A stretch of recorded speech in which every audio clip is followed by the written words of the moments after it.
doon po sa aklat ng pagninisa ang nakalagay pong subheading sa titulo ng pagdiriwang, Dakilang Kapistahan ng Malinis-linisang Paglilihi sa Mahal na Birheng Maria. Meron pong subtitle, Araw ng Pasasalamat. Ang mahal na ina, Immaculada Concepcion, ang pangunahing patrona ng buong bansa. And so if the Americans have their Thanksgiving Day, we also have, as a Philippine church, we also have our Thanksgiving Day. And it is supposed to be today, December 8, 2021. Kaya salamat sa Diyos, salamat sa babaeng dalisay ang pagkatao. Siya ay tunay na biyaya ng Diyos sa ating bansa at sa buong mundo. Ang Diyos ay tagapagligtas. Ang Diyos ay nagliligtas. Iyan ang ibig sabihin ng pangalang Jesus na sinabi ng anghel na magiging pangalan ng isisilang ni Maria. Ang Diyos ay tagapagligtas. Kaya nga siya ay nanaog sa atin dito sa lupa. Ang nais niya ay mabuti, malaya at nagkakaisa at nagbubuklod-buklod ang sangkatauhan sa Kanya. Ganyan ang buhay ng mga nilikhang unang tao, sina Adan at Eva, doon sa paraiso. Kaisa nila ang Diyos. Ngunit dahil sa kanilang pagmamataas at maging parang Diyos, iwinaglit at isinantabi nila ang pagiging tao. Sabi kasi ng ahas, kapag kumain kayo nito, hindi kayo mamamatay, kundi malalaman ninyo ang kung ano ang tama at mali. In short, magiging parang Diyos din kayo. And it was very attractive for Adam and Eve. Ang bahagi ng pagsusulit sa kanila ng may likha ay ipinahahayag sa unang pagbasa mula sa aklat ng Henesis. Dahil sa kanilang pagtalikod sa utos ng Diyos, ang hatol sa kanila ay lisanin ang paraiso. Ito ang dakilang kasalanan. Ang iwaksi ang pagiging tao at tayo na tao ay mag-astang parang Diyos. I do not know, because this is sort of a real experience. Lagi tayong nagmamataas, parang ayaw nating maging tao. Pero ang Diyos ay nagkatawang. Yung inaayawan nating pagkatao, niyakap naman ng Diyos sa kanyang pagkatawang tao. And so man and woman lost their home called paradise. Ang bunga nito ay pagpapagal, pagdurusa at kamatayan. Ang pagkahiwalay sa Diyos. Namayani ang tuksong ahas sa paraiso. Nahulog ang sa kasalanan ang tao. Nababanggit sa unang pagbasa ang pangako ng Diyos tungkol sa isa pang babae na magiging instrumento o kasangkapan ng Panginoon. Sinabi ng Diyos sa ahas, kayo ng babae laging mag-aaway, binhimo't binhi niya'y laging maglalaban. Ito ang dudurog ng ulo mong iyan at ang sakong niya'y ikaw ang tutuklaw. Mga kapatid, noong 1854, ipinahayag ni Papa Pio ika-11 ang katuruan o dogma tungkol sa Immaculada Concepcion ng Mahal na Birheng Maria, ang kalinis-linisang paglilihi kay Maria. Ito po ang puso ng katuroang iyan. Ang Mahal na Birheng Maria mula sa unang sandali ng paglilihi sa Kanya, sa pamamagitan ng katangi-tanging biyaya at pagpapala ng makapangyarihang Diyos, at dahil sa mga merito ni Jesucristong tagapagligtas ng sangkatauhan ay iniligtas, hindi hinayaan mula sa anumang bahid ng kasalanang orihinal. Mahabang panahon ang paghihintay, parang isang napakahabang adbyento ang lumipas bago dumating ang katuparan ng pangako ng Diyos sa unang pagbasa. How do we understand Immaculate Conception? Imagine before us, dito sa gitnang ito, may napakalalim na bangin, a chasm. At ang bawat taong ipinaglilihi ay parang nahuhulog doon. No? Baka makatulong po how we understand Immaculate Conception. Bawat taong ipaglilihi at isisilang ay nahuhulog sa kasalanang iyon, nababahiran ng kasalanan. At nang si Maria at the first moment of her conception ay mahuhulog doon din dahil siya rin ay tao, iniligtas na siya ng Diyos para hindi tuluyang mahulog sa banging iyan ng kasalanan. Kaya kalinis-linisang paglilihi, walang bahid ng anumang kasalanan. Sa kaganapan ng panahon, ayon sa Ebanghelyong tampok sa gabing ito, ang isa pang pangako, ang anak ng Diyos na manunubos at tagapagligtas ay magkakatawang tao.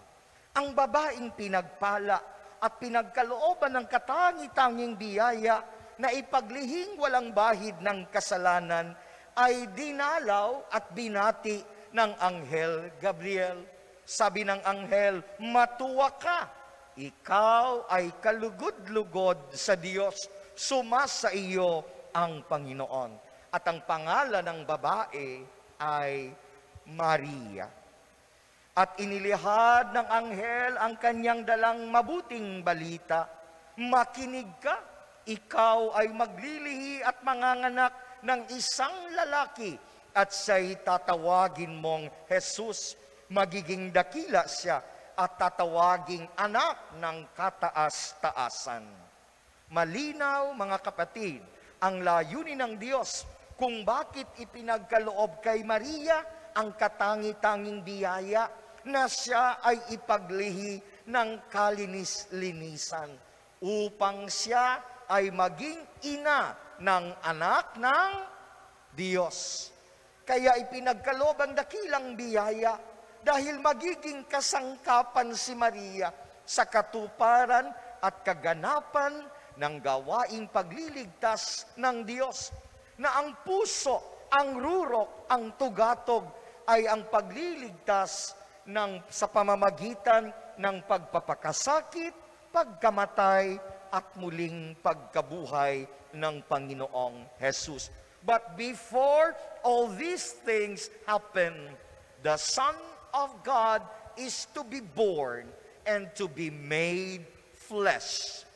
At ito ang papel na tinanggap at may kababaang loob at may katapatang gagampanan ni Mariang pinagpala sa lahat ng kababaihan.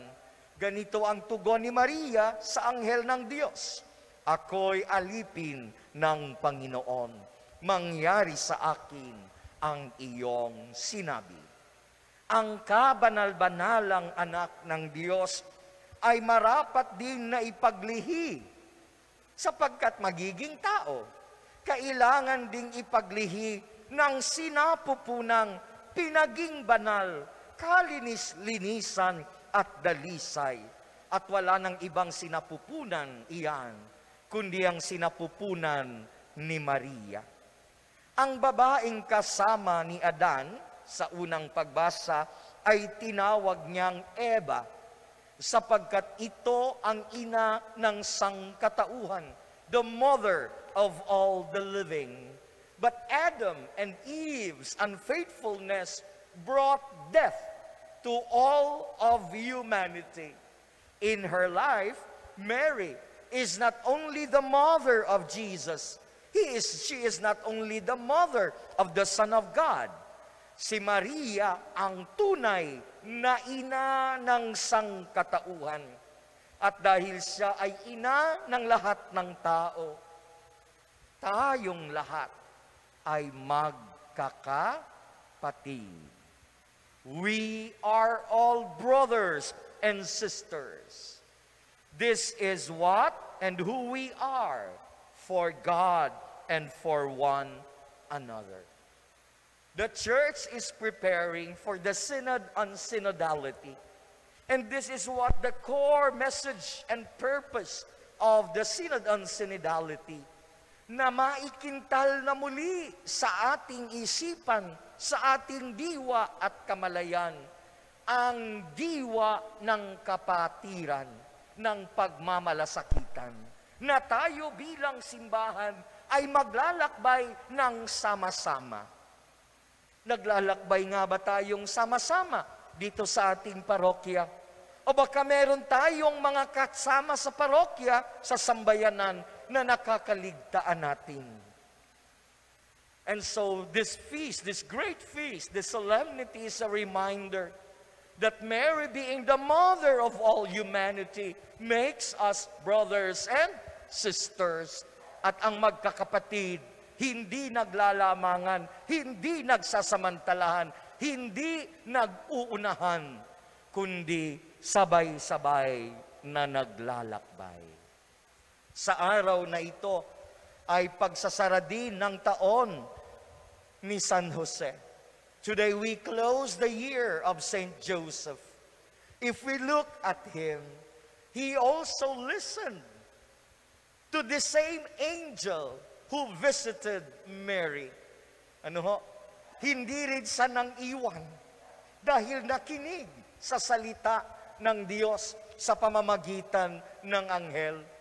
Sa Ebanghelyo ayon kay San Lucas sinabi, tahimik sana niyang hihiwalayan si Maria, boyfriend and girlfriend, tapos nagdadalang tao ang girlfriend. Ano ho?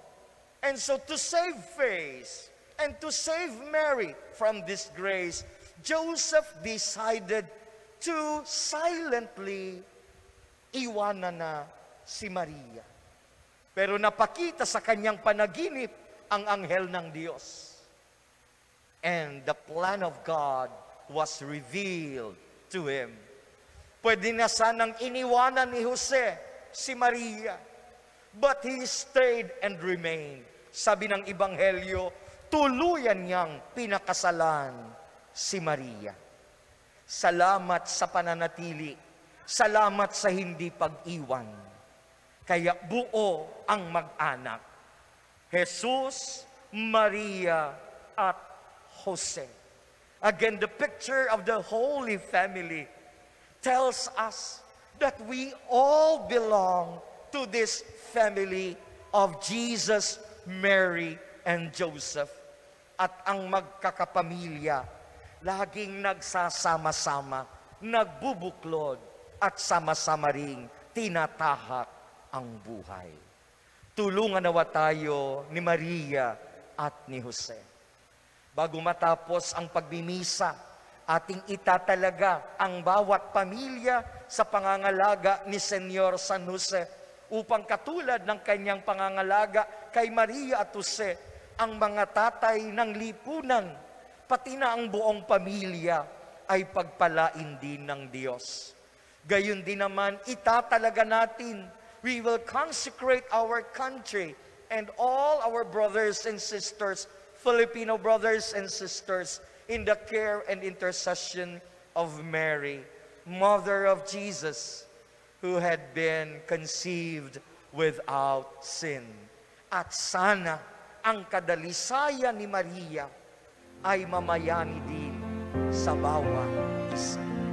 Dalisay na puso't diwa, dalisay na pagkatao, para lagi ding magkatawang tao si Jesus sa isa't isa.